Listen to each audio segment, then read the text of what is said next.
should pay the price, slain down by war, through treachery and vice, so many times.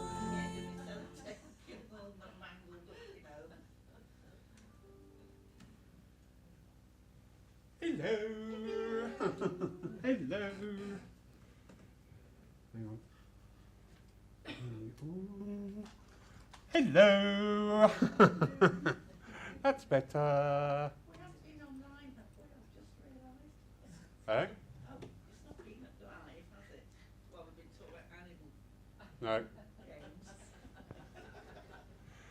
So, welcome to another awareness night. And at the moment, my awareness is, where's my coffee? I keep putting it down in places. Never mind. So, we get a lot of new phrases, a lot of new things coming into the movement, which is great. I love it. I love the descriptors that we're bringing in. Evidential mediumship, healing mediumship, philosophical mediumship. So we're starting to just slowly break away from medium to actually being a little bit more defining in what we're talking about and what we're doing. One of the phrases at the moment we talk about and hear a lot is the mechanics of mediumship. And it's sort of like, okay, it's pretty self-explanatory, but again, it's one of those things where you just think, you know, you ask somebody, do you know about the mechanics of mediumship? Mm-hmm. And you think, okay. Instead of going, I'd rather you, hiya, come on in.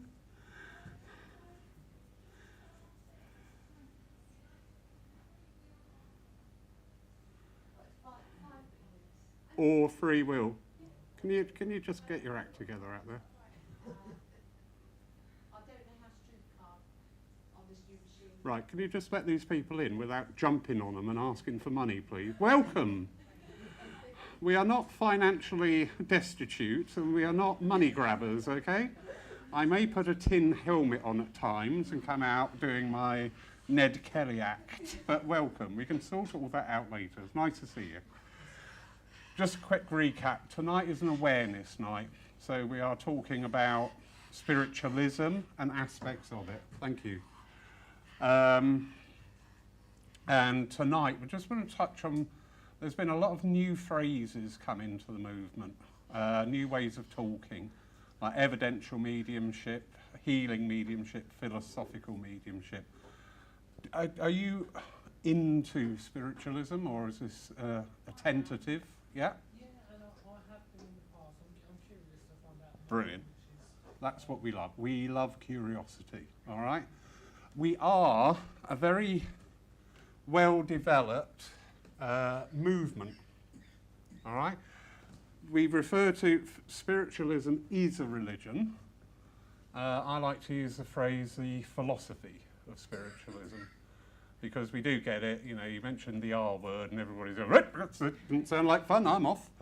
Fair enough, I get that, all right? But there is so much to explore within. It is not just about somebody stood up here saying, I've got your mother here. There is so much more, all right? So welcome, thank you for coming in, and we look forward to seeing what happens during the night. Oh, and as new people, you've got to come up and do a message, is that all right? That'll be a no then. Okay.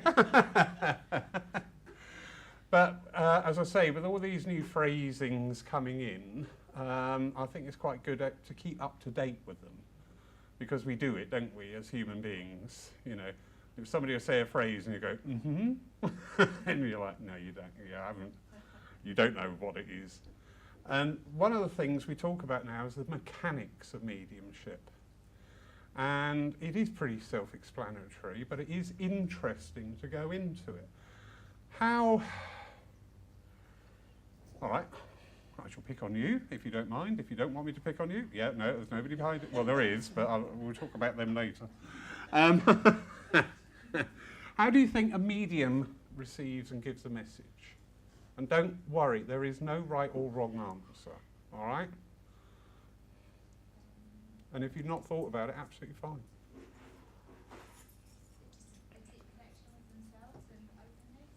Yeah, yeah, that's good. Yeah, you've got to have a self-awareness. If you don't have a self-awareness of yourself, how do you know what spirit is impinging on you? You know, when I'm training people, we had this example yesterday. Somebody brought in a connection and they were stood like this. And I said, why are you holding your chest? And then, oh, yeah, there's a chest condition here. And another one started off a message like that and I said, why are you holding your hands like that? So our mediums, we talk about our evidential mediums, the ones stood on the platform here. You do need to go on that journey of self-discovery. You really do. It is so important. Often, people come in and go, oh, I want to be a medium. And you go, really? Yeah, you obviously have no idea. You go on a big voyage of self-discovery, all right? Mediumship is a faculty. Anybody can do it. It's a bit like driving a car. Anybody can learn to drive a car. It doesn't make them a really good driver. Same with mediumship. Anybody can learn to connect. It doesn't make them a spiritual person. Sometimes it doesn't make them a good person. We have that to contend with sometimes. But if you do embark on this journey of discovery, you will always do a lot of self-work. Our healers are aware of that, aren't we? Yes. Oh, yes. The voyage of discovery, that is. Yes. And similar, our healing mediums, you do get people saying, I want to be a healer. You go, fine, but you will bring out stuff in yourself. Be prepared for that. Sadly, we do see sometimes within our movement people who are constantly working, constantly on all the old social media. I was here, I was there, I did this, I did that, everyone loves me, yada, yada, yada. When I see those posts, I often think, why do you have to constantly have other people's, not in your head, why do you have to have other people's validation all the time? You know, that to me is sort of like, something to work with here, maybe, if you want to. But the mechanics, what makes it work? I like your answer, very good. And as I say, always say with these evenings, there's no right or no wrong because we're all exchanging ideas and thoughts. When I am working as a medium, I'll jump to the front of the queue, not over the training time. And I finally got it. Do you know what? I used to be told this for many years in circle. Think of nothing and talk to your guides or talk to the spirit. And I'm like, how do you do that then? Because if I'm thinking of nothing, but then I'm constructing a sentence, I'm thinking of something. It's a release of your awareness. We can do a little experiment here. You're all sat comfortably. We're all in the warm and dry. Ted's still awake, which is brilliant. We like that. But just sit comfortably and calmly in the room. And just in your mind's eye, in your awareness, just be aware of the room all around you, but not focusing on anything. Just be aware of the rows of chairs, the walls, picture on the wall over there, clock up there, windows over there, but you're not focusing on it. You're getting into that calm, smooth space of just having your awareness expanded, but not engaging and not letting the mind throw in it's a little two penneth worth as it tends to do at times. But as you just feel that awareness, you're aware of everything within the church here, but no one thing is engaging you. No one thing is occupying your thoughts. You're not having thoughts about, oh, I like the colour of the chairs, or those windows need a clean, or something like that. You're just aware of everything. Now in a very brief nutshell, sort of like the state of mind as a medium that we want to try to get into. So we're here, we're present. You know, we're not doing the theatrics and, oh, you know, none of that. You're here, you're present, you're talking, but your awareness is right out there. And as your awareness is out there, spirit will start to do what we call impingement. So you may feel a sensation, you may feel a slight ache or a discomfort in an area. You may feel their personality start to come in.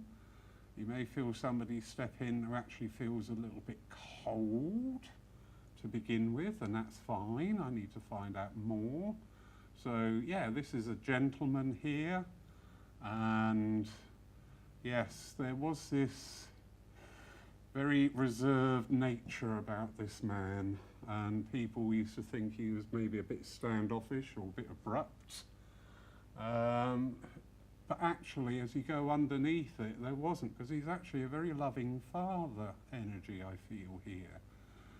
Is this father or grandfather?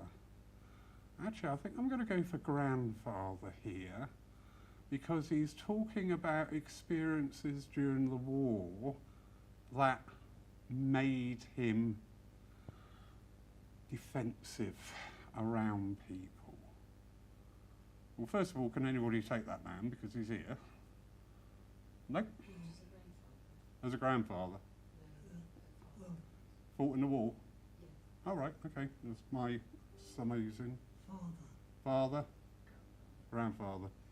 I'm not going to explore that anymore, but it was just for that example there. So not only can, the more you work with it, is like any muscle, the more you work with these things, the stronger it gets, all right? If you're on the right path, if you are going to be an evidential medium, or if you are going to be a healer, or if you are going to be a philosopher. So putting my mind into that neutral allows the sensitivity then of the energies around. Okay. What do you think the spirit world looks like? I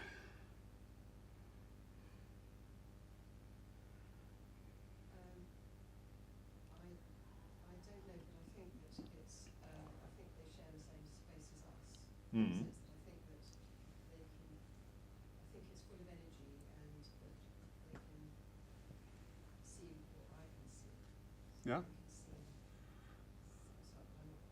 That's all right, that's all right. I kept saying to them, why do I never see where they are now? And somebody said, that's their heaven, not yours. And I went, good answer, I like that. I do like that. I have lots of thoughts, because I live alone with a cat, and she's a lousy conversationalist. And I do sometimes wonder if the spirit world is a little bit ambivalent towards us at times. It's just there. You know, we do bring forward those communications where that love is shared and love expressed. I think sometimes we labour under a vision of it's the same as this world but more prettier or beautiful, and we've got physical forms inhabiting that world and going around their business. I think that's probably most people's idea of the spirit world. But like anything, the more you delve into it, because that's what I thought. I thought it was like that. I thought it was like living in Cheam. It was all nice and pretty when Cheam was nice and pretty. It's not now. But I thought it was like that. But as time goes on, I'm going more and more into this. It's an energy that is all around us, always in motion, always working with things, but not, because I see people trying to put too many physicalities on the spirit world. One of the great ones is, why did spirit allow me to do that? Why would Spirit let me do that? Why would Spirit let me go through that? Why would Spirit, why doesn't Spirit take this pain away? Why? And it's like we've become a little bit detached, and we've created this persona of the spirit world. And that doesn't fit with my understanding and working. The questions, why would Spirit let me go through that? Because everything's a lesson. And you wouldn't have learned. It's like a kid, isn't it? A hot plate. Don't touch that, it's hot. Ow! Okay, there you go, there's some butter. We are that kid. We are that kid. Because every time we go through an experience or a happening or an interaction, we change. We irrevocably change. The start of today, you are now a different person to you were this morning because of everything you've experienced. And I think if you look at that context and acknowledge that and accept that, probably we can start thinking about the spirit world in a similar vein. And it's an ongoing process. We have the communication, we have that energy all around us. We have that awareness within this energy that is the spirit realm, that as mediums are working, and I will challenge your thinking here. How long is it before the medium starts giving the message, is that spirit contact made? Anyone? See, none of you trust me now, do you? Whatever I say, he's going to say no. How do you mean by the contact? Do you mean the connection, or do you mean how spirit know before a meeting is in such a place where there's going to be a medium giving the message? Yeah, well, that's the contact. They know the medium's there. They've made that contact. They understand. I would put it to you, it's days and days and days before. You look at all the threads that have got to come together. Not every medium can work with every spirit, exactly the same way as not every human being can coexist with another human being. We've all got our frames of references. I often say I admire the lady mediums because you've got this whole book of stuff that I have no idea about. You start saying things like they've got auburn hair, and I'm going, it's auburn. What? Black, white, or grey? It's so easy. She had so-and-so shoes on. I'm going, what? But it's all in that frame of reference, and it doesn't mean anything to me. So when you start to look at it on that level, then look also with the spirit communicators. They are going to have this awareness and understanding that, all right, the room's full of spirit, as it is always. I can probably only work with these people. And the other people I can't work with. Not because there's anything negative there. How many times have you been in a conversation with somebody and he's just sat there going, we have got nothing to talk about. We have got nothing in common. And it's exactly the same with our spirit communication. We have these less and less and less frames of reference. And this is where the messages can sometimes go askew a little bit because something really tenuous is picked up upon and then misinterpreted. But then you get the next bloke come through who, similar to me, blah, blah, blah. Oh yeah, so-and-so, named David. Yep, we're going on. And go on great guns with it. So frames of reference are very important in the mediumship. But going back to how long before. So days beforehand, the spirit world's already aware. Now I will give you a shining example of this. Many years ago, chairs were differently laid out.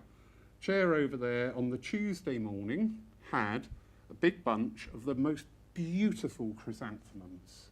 Deep, dark, red, show-conditioned chrysanthemums. I just caught it out the corner of my eye and I thought, why are they there? Why are they there? There was nothing else on that week until we got to the Sunday service. And I'm thinking, oh, those flowers, right, let's see who sits there and let's see if that's picked up upon. So people started coming in. Those days I wasn't up here, I was down there. It was much more easier. Got to 3 o'clock, nobody sat there. I'm like, right, why are those flowers there? 3:05, a lady turned up, profusely apologetic, bus, etc. Delayed her coming. Anyway, she came in and sat on that chair. And I thought, yes, result, brilliant, brilliant. All through the service, through the dem, end of the service, no message. And I'm like, okay. So I went out, I said, would you understand why there is, and when I described the chrysanthemums, the tears came. I came today, it's my husband's anniversary, and he used to breed show quality chrysanthemums, and he loved the dark red. He loved it. She said, do you know what, that means so much? And I'm thinking, Tuesday they were there. Look at from her point of view, she said, I nearly gave up coming here. She said, everything went wrong, but I just kept coming. So you can start to see how all these threads start to come together. You know, a lot of people have this vision of, right, tonight's medium is Lawrence. Yes, you can leave now, that's fine, I don't mind. Okay, right, who have I got for you? Who's here? Come along. It's not that simplified. And it takes away some of the magic of it all. It takes away that divinity within it that brings it all. If I'm to work with you, Sonia, what made you come here tonight? You could have been dark, quite happily, sat at home, feet up, telly. No, something there. Something in the spirit world was going, no, go on, go on. We say we have free will. I think when we describe free will, you could interpret that as you can do it now or do it later. It's probably the best description. But again, those little threads coming in, the spirit is aware that the person working that night will be able to work with them successfully, to bring that person in, to keep giving these constant drip feed of the message. Because why do we have messages?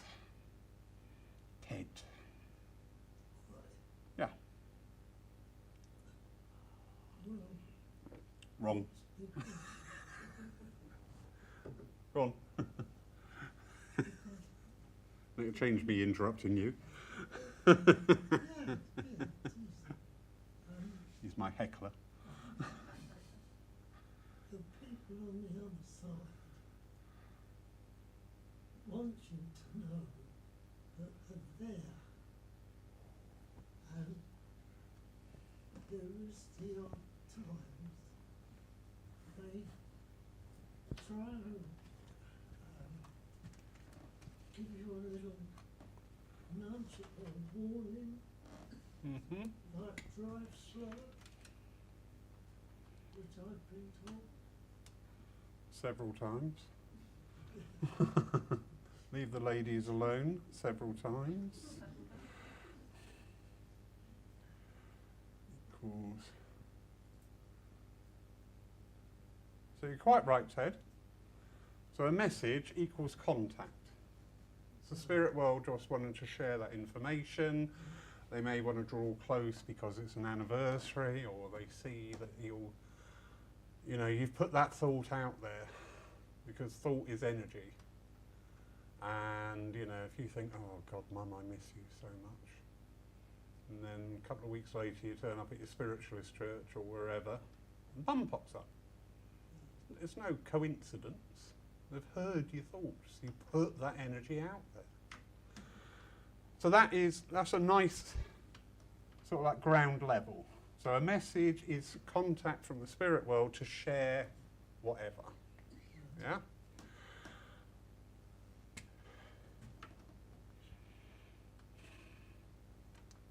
Okay. But then, if we move this on,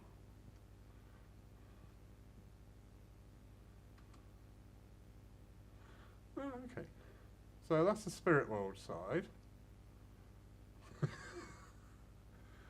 You know, since you've been on computers, writing has just gone out the world window. So the spirit world are giving the message to make contact. Yeah. Why would they want to make that contact? What would be the reasons, apart from what we've been discussing? Think on a slightly deeper level. Very good. Yeah. Feeling? To prove they hadn't done it. Very good. See, 94 next week. Very sharp.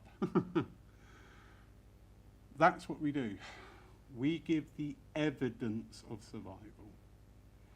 Now, people say, you know, you go along, our movement has gone a little bit stagnant over the last 30 years. It's all been the message,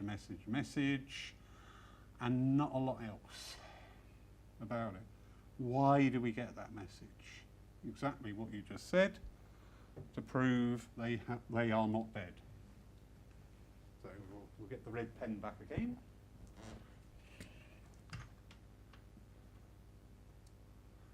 So it's of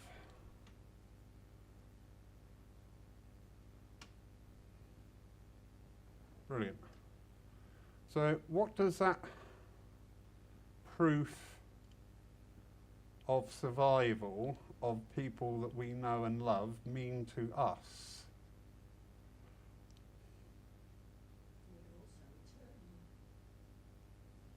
Very good. Is proof of survival just something that's going to happen to people that we know but not to us? No, exactly. Give us hope as well. Give us hope. Give us, Prove that they're just the other side of the door. yeah? Well, if they are, can you run the Hoover around? Because it's a bit messy, isn't it? And put the tables away, that'd be great. But proof of survival is our message. I am not being demeaning about evidential mediumship. We are probably the only religion that can offer evidence of what we talk about. All the other religions, we're relying on faith and trust. Faith and trust is very big in our movement. But we do have that evidence now. Hands up who's had that message where you've gone, yeah, actually, now I believe. Yeah. Yeah. It's earth-shattering, isn't it? Yeah. You walk out and you think, bloody hell. They couldn't have known that. Nobody could have known that. It's not in my mind. And even when you get those wonderful messages of they bring through somebody and you go, no, I had it once. Got a gentleman here in a wheelchair, couldn't talk, couldn't communicate, couldn't move. And I'm going, no, sorry, no, don't understand that. 2 weeks later, I'm doing something and I went, oh. When I used to work on the trains, there was a couple live over Beta. The guy was in the chair, totally unable to communicate or move. And when I was on the trains, I would always make a point, if they were on my train, to go down, have a chat with them, see if they wanted anything brought down from the buffet, because she couldn't leave him. And the message was, thank you for helping us. And I'm going, well, I don't understand it. This is nonsense. But when it came in and I realised, I went, oh, good God. Yeah. And that was one of many that I've had. I've just gone, wow. Wow, wow, wow. What do we do with that proof of survival? I like the word hope. That is my favourite word. I always say with the Sunday services here, with the philosophy from the demonstrators, good philosophy should arm everybody walking out of that door with some hope and upliftment in today's world. Not talking back 50, 60,000 years. In today's world. You know, grin and bear it. It's all for a reason. Whatever, however that message comes out. You know, there is always that reason. But when we start to really delve into that, it's a bit like we go on holiday. You know, you're going out to Tenerife. So you can look up the weather, aren't you? You can look up the currency. You can look up places to eat. You can look up the beach. Look at the beach where you have to keep your clothes on, the ones where you don't have to keep your clothes on, and things like that. How do I get from the airport? You look all this stuff up. Yet one day we're all going to make this trip. So it's that invitation, because once we get that start of that road of going, okay, I've had evidence. There is something in here, I want to know more. And this is what the spirit world want us to start doing, is to start looking into it. The spirit world will, we have people come to our churches, centres, private sittings, week in, week out, month in, month out for years, keep having the messages and never do anything about it. Oh, that was lovely. As like with private sittings, most mediums are very ethical and just say you will have one private sitting in 6 months. Don't keep coming back to me. Because it's very easy to create a dependency in those situations, and that is really wrong for both sides. And you just think, why does spirit bother? You know, we see people, they've been going 20 years. And at the end of it, oh, that was a lovely little message, thank you. And nothing.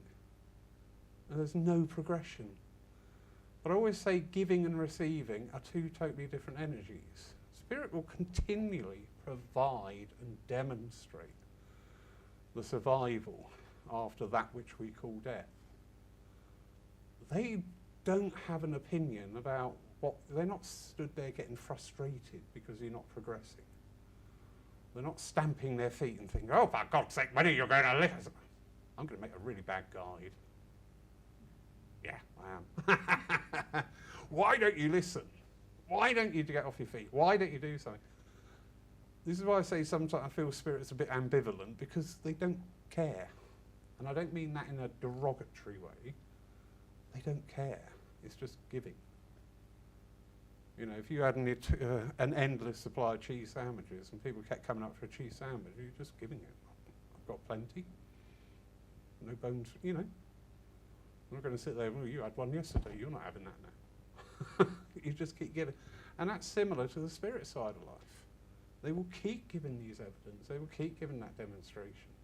They will keep supporting that philosophy that we do not die. It's up to the sitter what they're going to do with it. It's also down to different times in our lives. We're getting quite the influx now of all age groups coming into the church, which is brilliant, absolutely wonderful. Whether or not they want to go down the spiritual pathway yet is irrelevant. I always say to people, you know, if you come investigating today and you like it, great. If you don't like it, great. Because you've actually come in to find out. But you're always sowing those seeds. Because we go away. I came into spiritualism through my mum and dad, so I was exposed at a very early age. But then I went away and lived a life and made all the mistakes that we make and had all the fun that we can have and had to pay the price for all the fun. But then I came back to it. But we're also dealing with the eternal part of us. There was someone was saying about a private sitting they were doing for somebody, and at the end of the sitting, the gentleman turned around and just said, that means so much to me. I've only got a couple of months to live, and to know that I'm going to be met, to know that my mum is waiting for me, which was said during the sitting, he said, means the world to me. And again, you know, we have the access to this information. I'm not saying we can't take away the pain of a passing, because we wouldn't be human. And we are human. We are spirit in this human existence. We can't take away that pain. We've got to express that grief, that mourning, But we can bring the understanding in. We can bring in, we can shorten drastically the grieving period. You know, one morning you get up and everything's all right, and when you go to bed that night, somebody that's always been in your life is no longer there. Nothing is ever going to take away that pain, because we are physical. Same with our pets. You know, you get up one morning, everything's hunky-dory, you go to bed at night, and there's no cat in the bottom of your bed. You are never going to lose that pain. But with this understanding, with this knowledge, and it is knowledge because we provide evidence. There is evidence in all aspects of mediumship, be it healing, be it evidential, be it philosophical, be it just like today.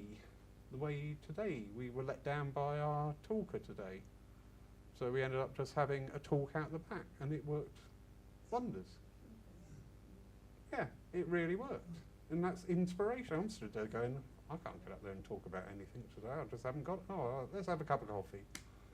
And we did, and the conversations unfolded, and people were helped with bereavement and different things in their life. And again, that, we look at the evidence. As an evidential medium up here, we're lucky, because you're going to say yes or no. It's as simple as that. But things like the happening today, the evidence is there of all those people came here, they weren't disappointed, they weren't turned away, and it was different to what was advertised, but everybody engaged with it, everybody had a good time, all felt like we could share and talk as friends. To me, that's evidential. That really is evidential. Everything we do, if you dig down, there is that layer of evidence there. A couple of weeks ago, the medium sat out the back talking, and I was having a conversation. I got onto a subject, and I said about it, and she was sat there looking at me, sort of like slack-jawed, and I'm thinking, what have I just said? Have I been rude? Have I been offended? Why are you looking at me like that? She went, that's my address today. She said, you have just said what my address is today. She went, I don't believe this. And I said, well, we should believe it, because this is the reality of our life. All the other stuff is the dream that will pass. But it's fascinating because we do have that evidence.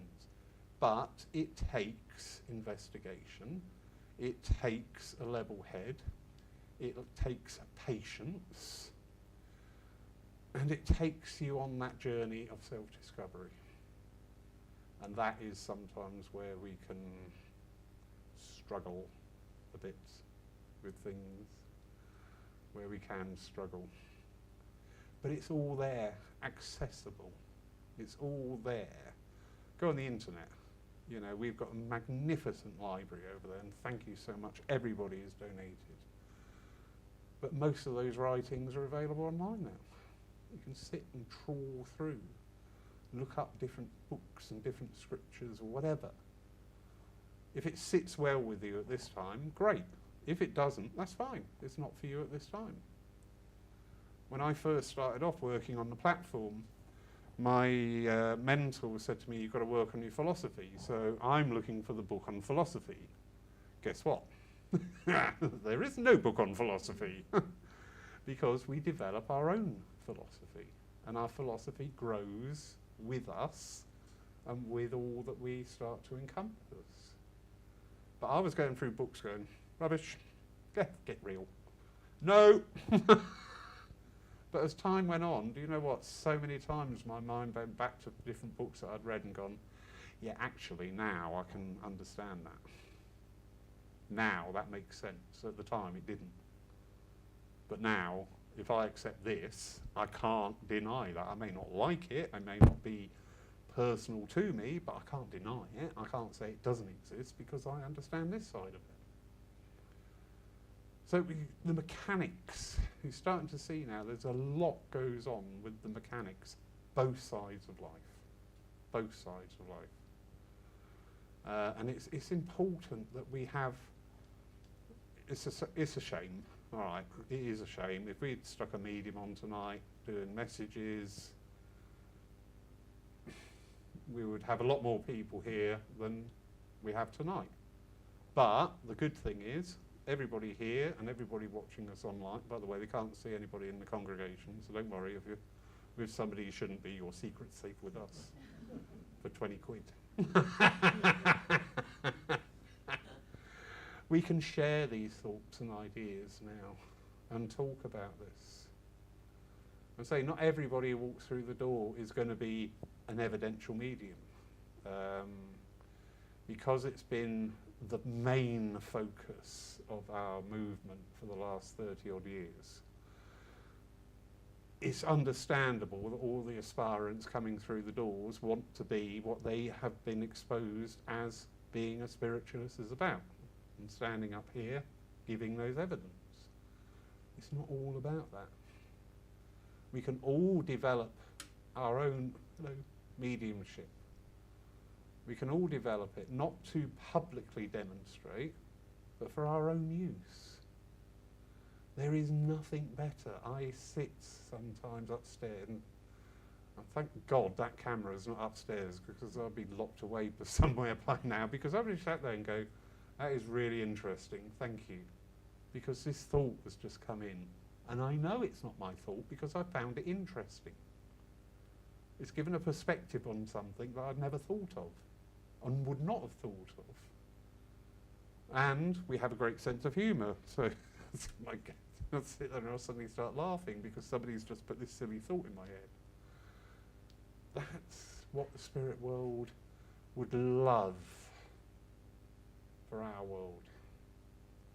Not standing up here, not tying down the religion or the philosophy of spiritualism to a material place or a just a virtual presence, but just as part of our life.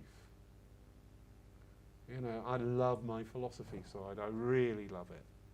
And quite often I'll be out, I'll walk somewhere, and I'll just see something, especially this time of year. We've got the spring flowers come through. And I don't know if anyone's noticed, all my hyacinths out the front are really straggly this year.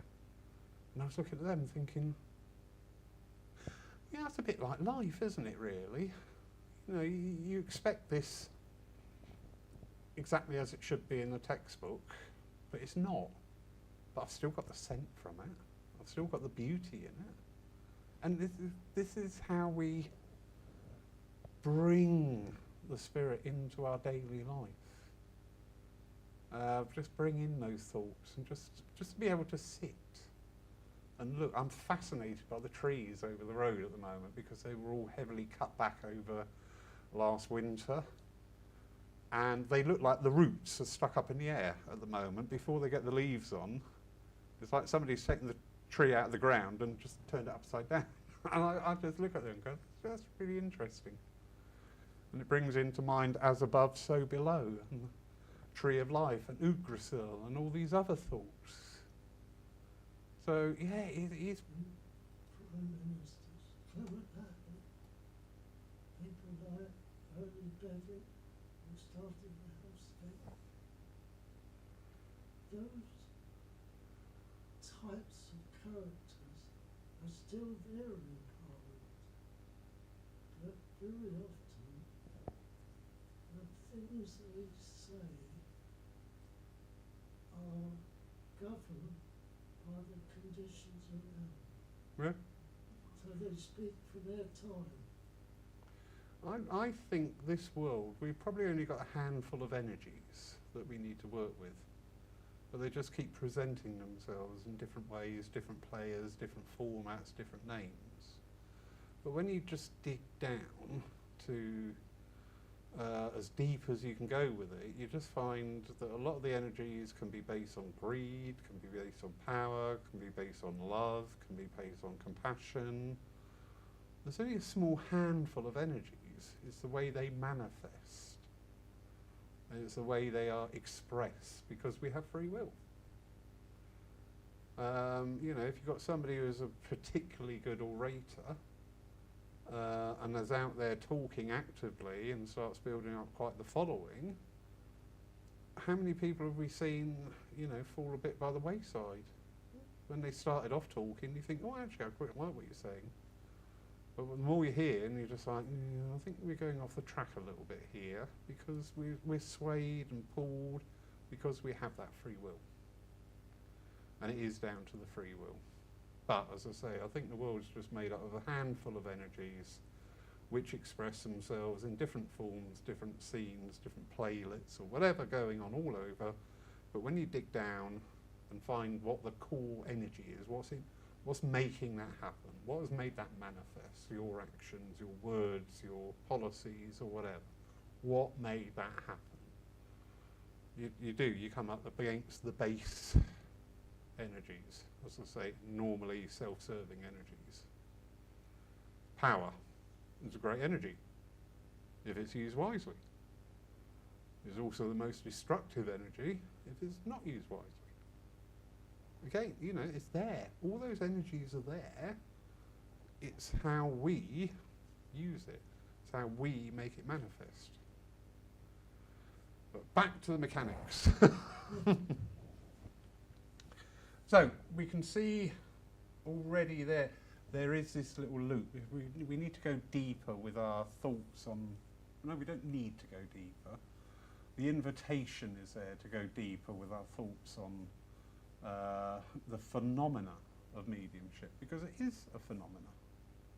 For somebody to stand there and start to construct that person and to bring them through so closely you can actually feel them, that is phenomenal. But we see it week in, week out, twice a week. We do the DEM on a Wednesday, we do the service on... And the phenomena part and the experience part starts to get overlooked. It starts to be taken for granted. Oh, I didn't think much of the medium today.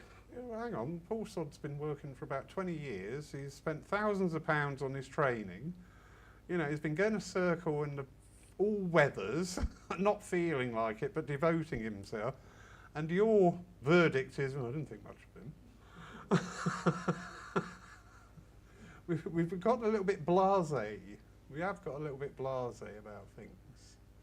Not every medium can work with everybody. We know that. Is it the medium or is it the mindset of the people? Well, it's subjective, isn't it? How people receive a message. We had, I know I've said this before, but we had a beautiful example once when a lady had just done the address in trance, and the first message was a daughter for the father. Oh yeah, people crying all over the shop because that presence was there, and that had that experience, and it was made a shared experience. They all felt that emotion. It was wonderful. But as I say, it is very subjective. A medium can be giving evidence to you and it's totally unrelatable to me, and I'm going to start sitting there going, we should hurry up. Come on, this is boring. We do get people doing that. Either because they want a message, and normally it's not they want a message, they want the message that they want. And if you don't put it in exactly the same words as the way they want it, they will not be cooperative. I did a private sitting a couple of weeks ago, and I always say if there's a lady on her own, bring a chaperone, so there's no, funny business, everybody's comfortable. And the chaperone started taking over. Oh no, what they're saying is, and I'm looking at her going, will you shut up? Everything I said, will you shut? I said, sorry, this lady's booked me, not you. Seriously? So it can be very subjective. But you do get some mediums who can really extend that auric field, extend that energy into the room. We've got mediums who demonstrate here, and I don't make the mediums fit to a schedule of hours. I know what they're good at, what they excel at, what they enjoy doing, so the weekend will go with their strengths, rather than saying, no, you've got to do this, you've got to do that. And we have some people, there's one person in particular, private sittings are awesome. And I could do Friday to Monday, 8 sittings a day, and still have a waiting list. Because people pick up on that. People have this presence, this personality, that people go, you know what, there's something really interesting me there. And it's a really good tool to use as well. If you can master it yourself, when you're meeting people. I'm not always right. Not always right. I'm the first to admit that. But I'll tell you what, I'm more right than I am wrong. You'll get people come in and they'll go, nope. Whatever it is you're after, nope, not going to happen. And that's not being judgmental, that's just recognising those energies. And I always say, nobody's wrong. But it's like notes on a piano. Some don't go together. Some notes will go really well together. They'll make a chord, they'll make a beautiful sound. Other notes together, it's like, oh, discord, you know, please get the cat off the keyboards, that's awful. And that's the same with people and energies.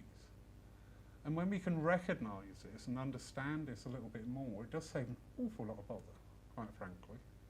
Probably not as abrupt as me. Living on my own with a cat has affected my social graces somewhat. But just recognise it and going, okay, yeah, that's fine. Thank you very much, that's really interesting. No, I can't go along with that, that's fine. Yeah, we agree to disagree. You're smiling away there, so I think you know this firsthand. Yeah. And how many times have you gone against it and afterwards you thought, why didn't I listen? Yeah, it is very strong because we're all energy. So coming away from the mediumistic side, do you understand the differences between like psychic and mediumship? And if you don't, that's fine. All right, good. I can get another pen out. I can only answer 3 more questions and then run out of pens.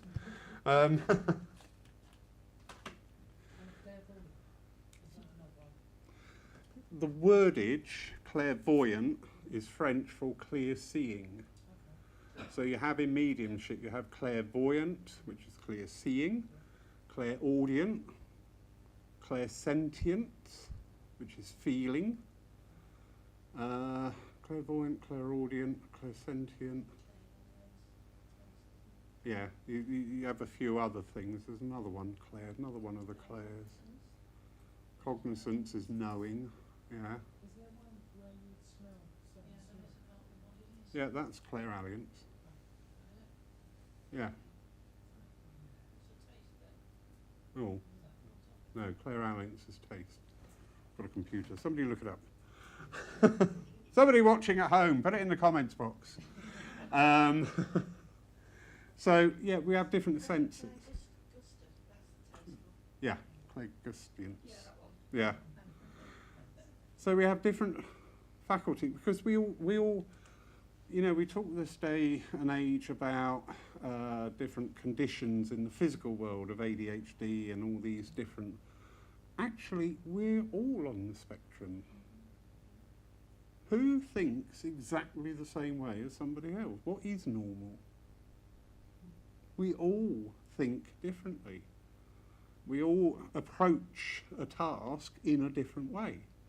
We can design tasks to work out if you're analytical, if you're impulsive or whatever, but that's not actually, that's just to define where you're coming from. Because as I say, you know, when we say about, oh yeah, well they got this condition or that condition or this, we've all got a condition. We've all got our own uniqueness in how we view. And exactly the same with our mediumship. Some of our faculties will work differently. When I used to be in training, we had a saying, I hear, I forget, I see, I comprehend, I do, I understand. And it's true. You know, Chinese whispers, if I give you something, by the time it gets here, it's been changed because we change it with our mindset and things like that. Within mediumship, we have all these faculties available to us, but some will be stronger than others. I was talking to the group here a couple of weeks ago and saying about how we describe people, and asked them to describe somebody close to them 3 words, and it was all emotional based. Some people try and go in and start going, well, I've got a man here, he's 5'2", he's about 61, and I'm here in the name of Arthur.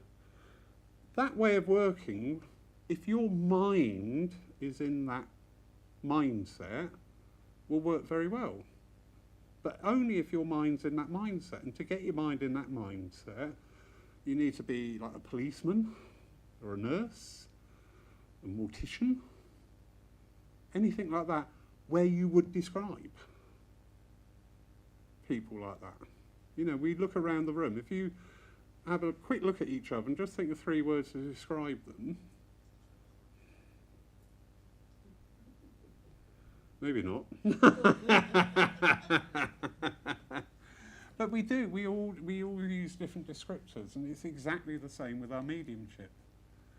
That little exercise about the awareness is because most of us work on an emotional level. So instead of going, I want to go for the top rank all the time, you know, I'm going to get the name, age, everything like that, all the very factual stuff all the time, that might be, if you can do it, absolutely wow for your first den, but the next time that person comes back for a sitting, they're going to go, yeah, I got your mum here, her name's Barbara, she's 5'9", and she died at 72. Yeah, but I want more now. I know, you know, you prove what she looks like, but you're still stuck in giving that description. Whereas if you start to go into the emotion of people, you get a whole story come through. You can flesh out. A description is very 2-dimensional, 3, you know, height, wage, everything. When you start going on the emotional levels, that's when a message comes alive. So when you use like clairaudience, they say you hear. When we translate this into everyday language, it's a bit misleading. I don't hear spirit like I'm talking to you, but I can hear a thought. Yeah, I can hear that thought and go, oh, actually, we're talking about this now. The same with clairvoyance, where we're seeing. I'm not seeing that. Did you drive here tonight? We did, yes. Yeah. So think of the interior of your car. Are you seeing that? But you're not seeing it with your eyes. Not physically seeing it, Exactly. but in my mind. Yeah. And that's probably a good description with clairvoyance, because the image is there in our mind. All right, because it's somebody else's memories. So these different clairs, when you hear them, and people say, oh, aren't you lucky seeing spirit? I said, if I saw spirit, I'd be the first one out the bloody door, I can tell you. Follow me, I'm a coward. We don't see with our physical sensations. We don't hear with our auditory. Yeah. Clairsentience is probably one of the strongest forms of mediumship, because we feel everything. And once we start to feel, then we really broaden out the evidence base. You know, I know I'm feeling here, there was this, ooh, yeah, I want to go to that part of the stomach here, the upper part of the stomach. And I know there was a tumour. There's a cancerous condition going on up here with this person, because they had to have the operation. Oh, right, and they ended up with an ileostomy bag here as well, because you can sense all that going on. I know what it feels like to have a hysterectomy. The first time I had it, I'm like, I have no idea what I'm feeling here. I'm empty, I'm hollow here. And the woman said she had a hysterectomy. I went, ah. And when I go hollow, it's a hysterectomy. So we're getting that feeling, and we build up our own library then. But getting back to the blue pen. Da, da, da. So, okay. Sue, could you come up here, please? You all right going on camera? Yeah. Yeah? You all right with your tag on at this time of night, still being out in public? Welcome to our church. Please come back. So, if I was doing a psychic reading, I would be looking to Sue's energy. All right? You know we have different bodies. We have our physical body, our mental body, our emotional body, our spiritual body, our energetic body, all these bodies going on, all right? The aura is proven scientifically, all right? People say about auras, it is a scientific fact we have an aura. So start on that basis. We know we're starting on solid ground and not woo-woo, yeah? So, got a problem with a tooth and a filling. Yeah. All right? Psychic, because I'm taking that information. When I looked at Sue's face, I could see where a filling should have been. I can just see that, all right? I'm getting that from Sue. That's my energy reading Sue's energy. So that's psychic. And there is nothing wrong with psychic. If you're going to be a good psychic, go for it. All right? Good psychics are so valuable. You are brilliant negotiators. You are brilliant carers. You are brilliant in business. You are brilliant in the public arena. Because you can pick up and sense the energies and think, oh, I've overstepped the mark there, or, oh, yeah, they're not getting this. I need to put this another way because I'm not getting that point across. I know that. I'm feeling that. I'm sensing that. I'm aware of that. So psychics are great. Psychics used to be a really dirty word in spiritualism. Thankfully, that has changed. The one caveat is, if you get up on this platform and say you're a medium and you're working psychically, I will get a bit scratchy.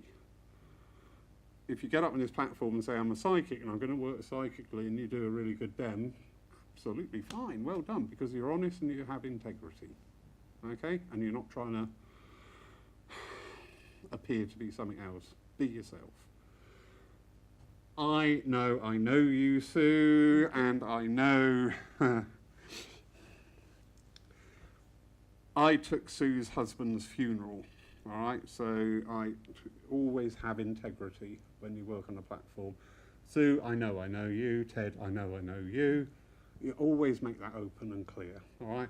So Sue, I know you, but I do want to be talking about Derek because I know you have Zoe coming over from France. Jamie as well. Bad psychic. Anyway. Sorry, she's another. But thank you, Derek. As Derek is around, he's really excited to see her. Yeah. He is really excited Yeah. to see her. There was a good connection here with these Very two. good. Yeah. Yeah? And he's just going like that. He's Yeah. going, my Jamie. Yeah. Yeah? My Yeah. Jamie. You Derek? Yeah. Yeah?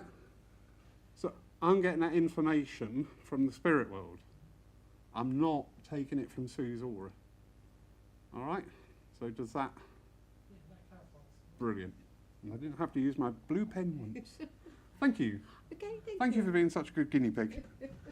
And thank you, Derek. When you get a message come through, and that, do you have a spirit guide? Or We some have... people have spirit guides and some people don't have spirit guides? It's always... that's one of the areas that nothing's right and nothing's wrong is what's right for you. The general consensus is that we will have one main guide who is with us for our entire time here.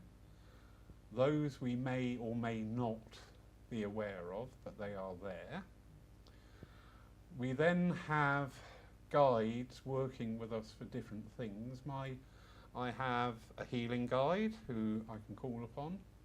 I have my philosophy guide who I can call upon. They're not working so much with the evidence, because when we're doing evidential mediumship, we're talking to that spirit. It's not going through a third party. It's not them saying to my guide, tell him so-and-so. It's coming direct. But with my evidential mediumship, I do have what we call a doorkeeper. And he's the one that I can call upon if I'm getting uncomfortable with something. I had a message, young guy, addiction problems, and he got too close. And I felt, and I just immediately went, Manny, pull him back. Because it was too much what he was giving me. All right? So that is a guide, but he's there. He's a bit like a bouncer. He's one there who's going to keep order of things. He's going to make sure that you're not swamped. He's going to make sure that people, you know, because you open up to the spirit world, you're opening up to everything. And you can get swamped by it all. So that's why they're called a gatekeeper, because that name sort of like is a very good descriptor. They're the ones that you can ask to, can you get them to step back a bit, mate, please? All right? Because you just need that. And it's always nice as well, they know you're not working on your own. So, yeah, guides. Guides change. So your one main guide is your constant friend, I call them. You may or may not know who this person is. There is always a little bit of there's not a danger, but there is, it can be misleading that somebody would say, oh, well, your guide is this. Actually, you should be saying, well, what's he the guide for? Because I have a variety that I can call upon. And it's great because they've all got their own little call signs, and I know when they're there. And even sometimes when I'm working, I'll get the call sign, I go, oh, hello, Manny, all right, and carry on. Because it's great. They're there, and they want the best for us.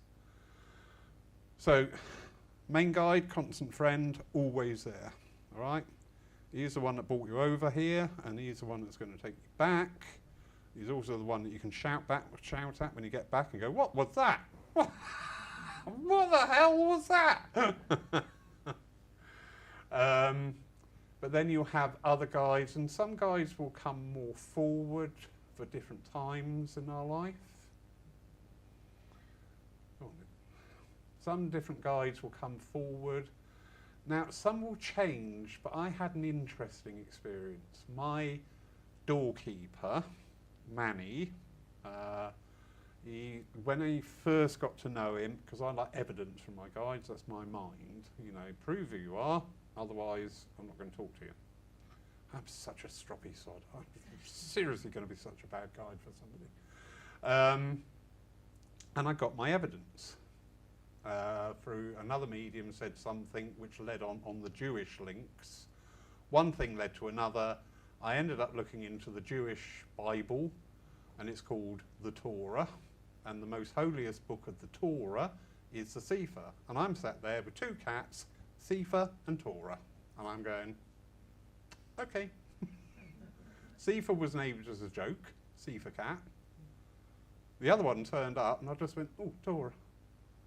So you can get that evidence of it. Sometimes we don't, which can be very frustrating. But anyway, so in the incarnation that he showed me originally, he went to America after the war, and this didn't come out to many years later. And I was sat there talking, he just rolled his sleeve up, and he had the tattoos from the concentration camp. And I never knew that.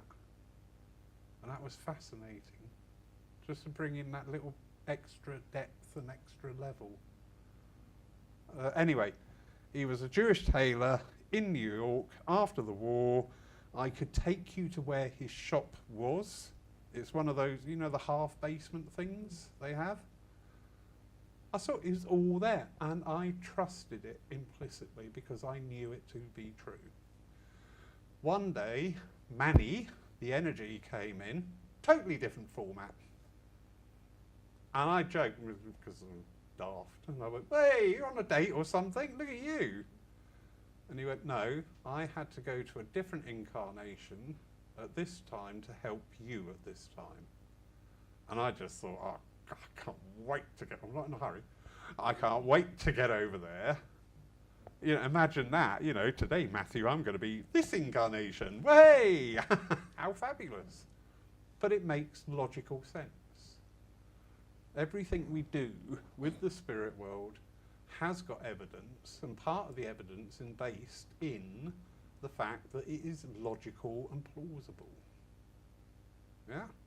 Not, I see a unicorn with you. Great. Thanks for that. Sorry, no. But, yeah, and it's all there. So guides are a big part of our life here, whether they're felt or not. Always one of the big stumbling blocks is people say, "I know I've got a guide, but I've never seen them and I don't know what they're called." And I said, "Well, just give them a name then. Call them Bob." If you think you feel somebody coming in close to you, give them a name. Start that relationship off. Go, "Hello, Bob." And start on that route with it.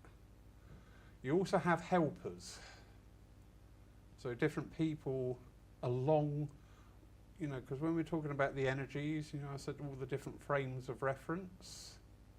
Sometimes a helper will come in. Part of their duties may be to expand your frame of reference because you need it at that time.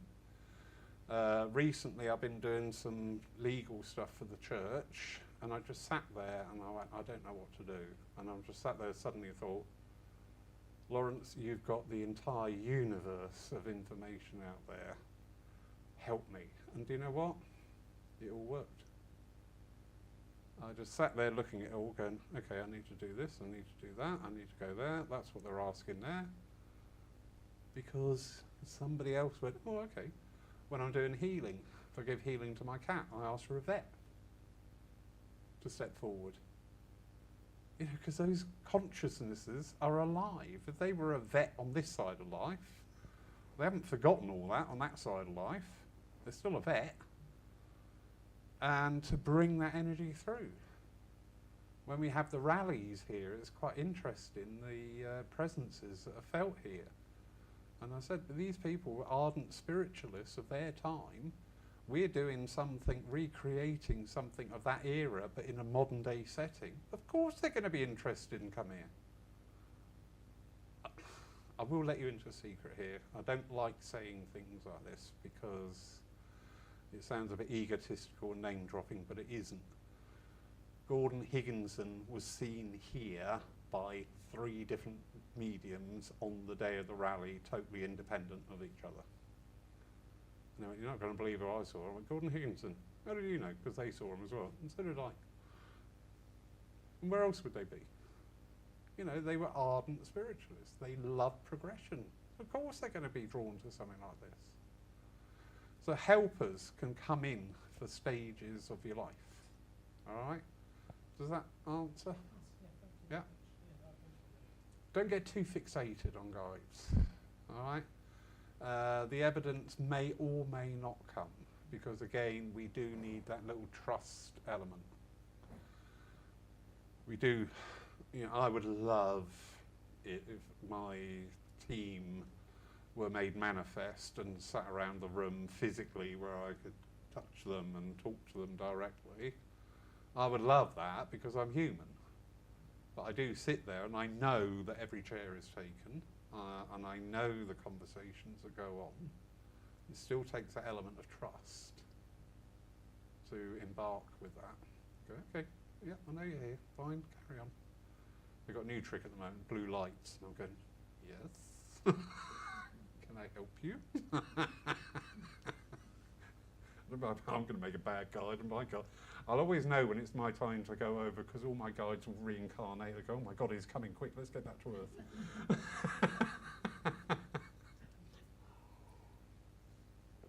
So, yeah, we are part of a team. There's a very old saying,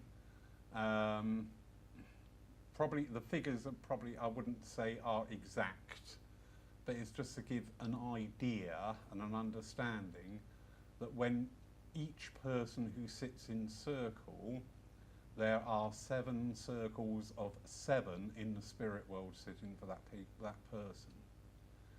And I think that was probably derived from somebody asking, as I sit in circle, what are my team doing, or what's happening in the spirit world, and to put it in an earthly context that we can grasp, the message came back, there are 7 circles of 7. And you think, wow, I'm sat here and there's 49 people sitting for me. Wow. I don't think 49 is the magical number. I just think it was the spirit world, to say, making the awareness tangible of how much help we do get from the spirit world. So if you have a circle of 7 here, you've got 7 by 7 by 7, which I'm not going to do, but I might do the calculator. No, I haven't got it open, so we're not doing that. It's, oh no? Yeah, he's all right, isn't he, eh? Yeah, he is. He is. Very good. Yeah, so I think because we're physical, that's the trouble. Even though science, we know that there's nothing solid. When you go down on the molecular level, there's atoms, circulating atoms, so they're not solid. There's space. But because of our vibration, our state of vibration, and this state of vibration, I can't go through that. And I definitely can't now, because I've just told myself I can't. But we know scientifically that yes, we can, or we could, if the radio waves travel through it. I'm working on Wi-Fi at the moment, so that's travelling through it. What I'm saying here is going out to lots of people. Malaya, hello Lee. So it's absolutely incredible. But yeah, the guides and helpers thing, don't get too hung up on it. All right, don't get too hung up on it. If you're meant to know, are you both sitting for development? We're just open. Okay, Yeah, all right. Today was more of a, yeah, for whatever reason we were here. Yeah, that's fine. That's fine. That was, and the reason I asked about, spirit guides, I suppose, is because I had a reading years ago, and they mentioned different guides Hmm. in my life at that time, and now I know that they might not be there, or they might still be there in my life. Yeah. I don't know. I was just looking for more information about it. Your team in spirit. Oh, right. Hand up. Your team in spirit will constantly change, all right? And they'll be there for a time and a reason and a season. They are there to support us. Why do spirit let me do this? Why doesn't spirit let me do that? Because we're here to live a life and make the mistakes and enjoy the high days and the holidays, along with our intuition, the gut instinct. There is also at times an influence from our team in spirit going, you sure? They won't say don't. I've never had spirit ever say to me, don't do this or you have to do that. They always put it over. Have you considered this? Have you thought about it from their point of view? Have you anticipated what the results can be? It's always put back to me to make that choice. All right? We used to have somebody come here. My guide wakes me up at 3 o'clock every morning and starts making me write down these poems. And I said, well, if somebody woke me up at 3 o'clock in the morning and asked me to write a poem, they better be dead, because they would be. My guide told me to wear red today. If my guide wants me to wear red, go in the wardrobe, get the red shirt out and bloody well iron it. It's as simple as that. Yeah? If people do... The human race, we have one big issue. We're either always looking for a saviour figure or somebody to blame. So we tend to put too much onus on the spirit world at times in certain areas. Spirit said, no, you are not to do that. I'm like, I've never heard Spirit say that. All my time of working with them, I have never heard them say no. I had an experience years ago. I used to go out walking in the country, and I had to take a shortcut across some sand pits. And I was walking across, and the path went that way or that way, and I went, oh, I'll go that way. And I had a voice in my ears just say, if you go that way, you will die. But it wasn't urgent, it wasn't strident, and I wasn't frightened. I just went, oh, okay. I will never know what was at that path. But that was as clear, that was probably one of the very rare times that when we talk about clairaudient, I heard that. But the tone and the manner in which it was delivered, and I'm stood in the middle of nowhere on my own, and this voice, clear as a bell, comes out and says that, and I just went, oh, okay. And I carried on walking down there, and after about 2 minutes, I'm like, what the hell was that? The logical mind came in. What the hell was that?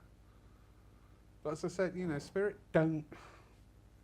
There was obviously something there, whatever, and they said, but they didn't say don't go up that way, because I'm a stubborn bugger. I would have gone, right, I'm definitely going up that way now. Oh, look, mountain lion. Nice kitty, come here. But there was a reason. But again, it was never put over in don't do that. They just said, if you go up that way, you'll die. And it was so matter of fact, I was just like, okay, I won't go there. Somebody wasn't as open to hearing that. They might just take it as their intuition. Yeah, That they shouldn't go down that. yeah. You know, people would think, I've experienced it, think, for whatever reason, shouldn't do that today. Yeah. When you listen to your inner voice, Yes. and maybe that could be Yeah. my interpretation of you hearing a message. Yeah. You know, At that time, I was very actively sitting for my development. I was living in London, and I loved nothing better than coming back down this way and just getting out into the countryside and nobody about, instead of being surrounded by tall buildings and lots of noise. So my physical, and again we're looking at the mechanics of mediumship here, if I was crossing Blackfriars Bridge Road in the middle of rush hour, the chances of me hearing somebody saying don't cross the road are pretty minimal, because all your attention and all your senses are on overload with traffic noise, people around you, stuff going on. This day I was out, beautiful day, middle of nowhere, just the sounds of nature, so I'm right in that groove of being open and receptive, and that was why it was so clear. So my next demonstration I'm going to do in the sand pits over at Wareham. That'd be good. But yeah, but I agree with you. What do other people think about that gentleman's comment? Intuition, is it you, or is it you hearing a muffled communication? Not muffled. I think it is that being to spirit without, you know, with a lot of us not realising that we have got that intimate link with spirit. Mm. And I think that's what intuition is. Why they say that most women more intuitive than most men, I'm not sure, but Because you don't work as hard as us and you sit around all day. I'm just going out the fire escape. Bye.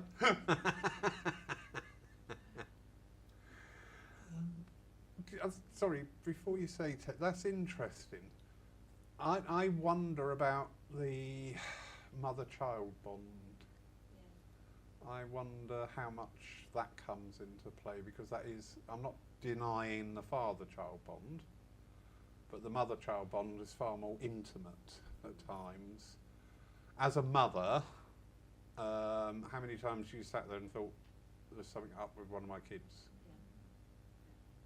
Yeah. Yeah? It's a deep connection. Yeah. And you just know it? You feel it. Yeah. Literally feel it in your Yeah. essence. What's going on? How are you? I'm all right. No, you're not. Tell me, how are you? Yeah, sorry, I've really buggered up here. Thank you. Yeah. So, yes. Ted? I was going to say, you said the thought came to you, don't take that road, but take that road. Is it, that way is definitely dangerous. So spirit gives you a nudge, saying, it's not your day, mate, Mm. take the left road. Yeah. Because they know when you're coming. Yeah. And if you're trying to go when you're not supposed to, get back. That opens up a whole other debate and topic. You know, the time we go, is it set in stone? I've had a few times where I know I've been saved because I've suddenly heard something like stop or stay behind something as I'm driving or anything like that.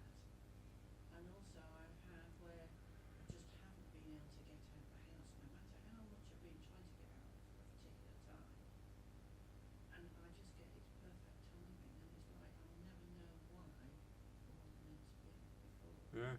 And I've also had a silent, almost, you know when you have that sharp intake of breath or that resounding silence, when I've just decided to do something monumentally awful, as it turned out. Nothing was actually said, I was left with my choice, if you like. Yeah, There I was can that share that. awful, Yeah. awful thing that, thank God, if that ever comes back, I must hear it. Sense it, feel it, and stab me with a wet fish, instead of ignoring it. Do you know what I think that is? Oh, God. You know, we all have different lives, different experiences and things like that. And occasionally there is something that has the potential to be very big for us. And I've sat there and I've tried linking in and I've got nothing back. And I'm like, first, I used to go, well, thank you very bloody much, you know, thank you.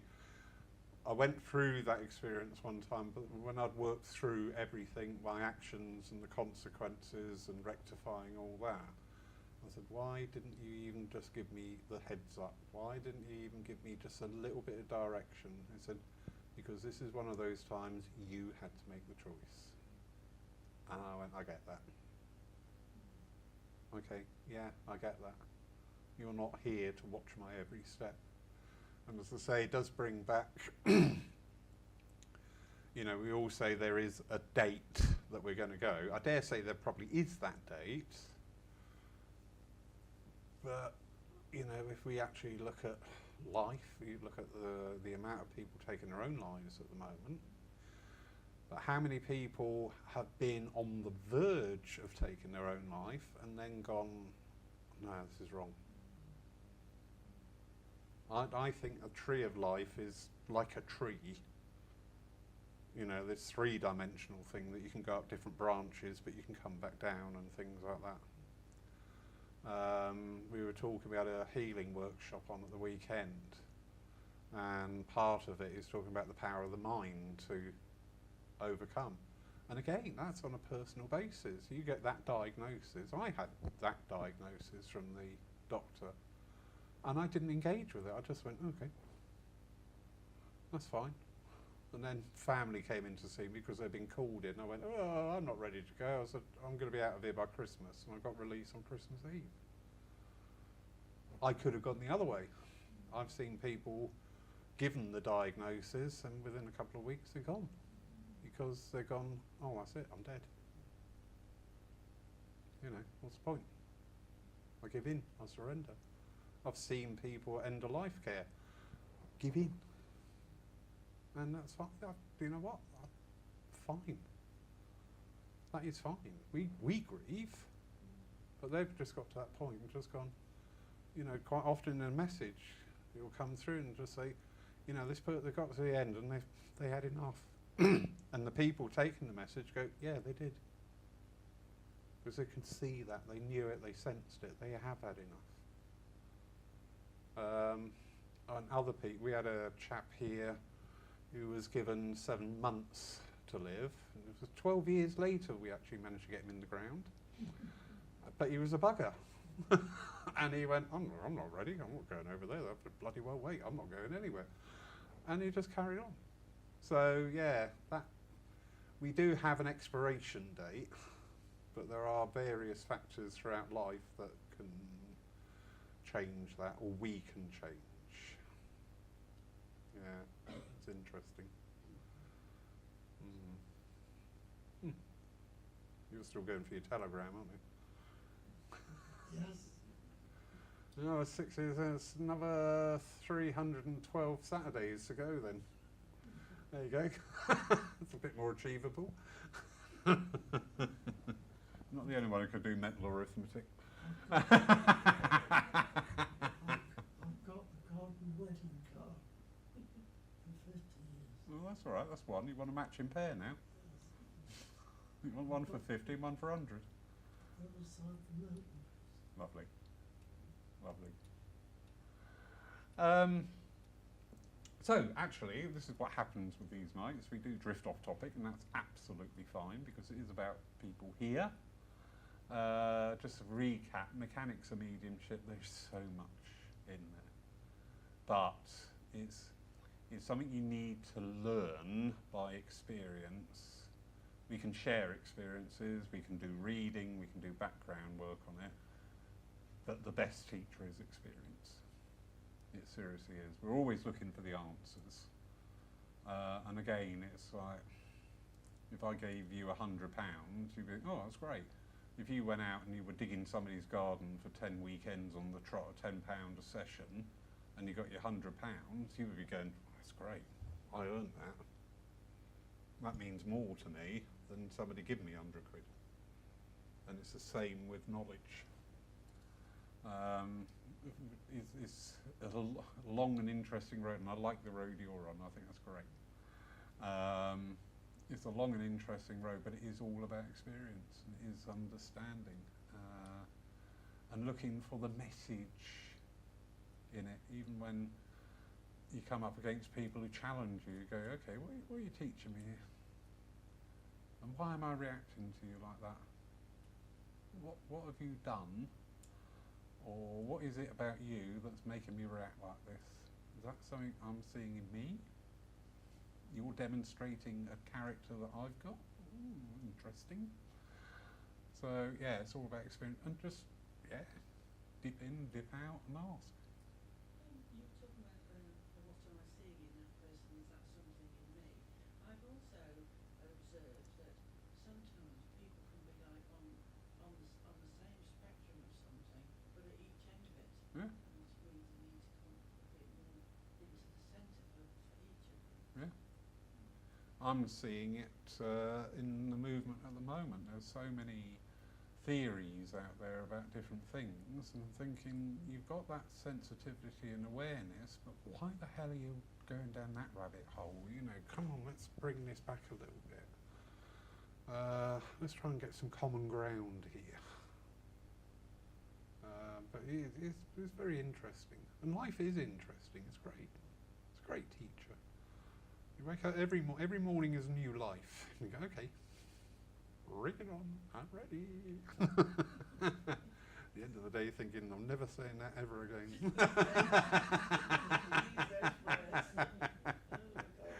Never ever say that ever again. I found one time when I was working sort of quieter now. I found I could kind of just sit in the chair, just be peaceful, and it was never like that in the morning. But it really was that sort of calm before the storm, because it was absolutely hellish for different reasons after that. I said to Oh God. I said to Jack once, we were out and you go places, and I think it was the waitress. Yeah, we were down in Paynton. I got talking to her, and she was telling me all this stuff that's going on in her life and her health condition. And I went, why do people keep doing that? I go out and I just end up, and somebody's absolutely he said, because you're the healer. I went, oh my God, yeah, I never thought of that. Switch the light off when you go. Yeah, I just thought, I'd never ever thought of it that way. I used to come in thinking, if my partner, when I had one, we used to say, why do people tell you their life story? Well, I don't bloody know. But it said, no, it's the healer in you. You know, on that awareness, on that, you know, oh, this is somebody that actually will listen, or, you know, I want to talk to this person. That was so funny. Every course we had another instalment. It was like, we haven't put in. I was not bloody likely. I was like, I'm not even going to have a coffee. I want to get out of here. I've had enough of this one's life.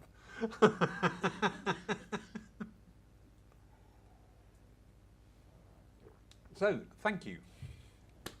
Anyone got any questions before we round up? No question is daft if you don't know the answer. No, you all know it. We all got something to think about with tonight. Yes. Yeah? A lot. Good. And again, you know, you listen to me rabbiting on for an hour and 40 minutes now. I haven't got the answers for everything, and you know, some of the stuff I put over, you may be thinking, yeah, I'm not sure about that, but that's great, because that makes you find your own philosophy. Yeah, actually, I can understand it in this, or I can't quite go down that route, but yeah, I think of it like this, because this is what we're doing. We're stimulating that thought. We're stimulating by conversation, experience and development. So thank you. But some of what is, when you get home, seems to fit in with what perhaps you've been thinking about, but not realising it. It suddenly comes back to you. Well, the theme for tonight, I got about 4 o'clock today. And again, it's just being receptive to the influence. You know, talk about this, talk about the mechanics, talk about, you know, the new things coming in, and try and get that understanding. Yeah, okay, we'll do that. Very inspirational, but where does the inspiration come from? And again, the threads going out. You know, people go, oh my God, this has been going through my head recently. Because in that, the greater unknown goes, oh yeah, he's been asking that question. You need to talk about this tomorrow. Oh, okay then. Oh, there you go. You're off together and talk. Fascinating. Thank you. Thank you, everyone. No, pleasure. Pleasure. It's such a shame, you know, we want people to come in and really engage on this stuff, and it's oh well.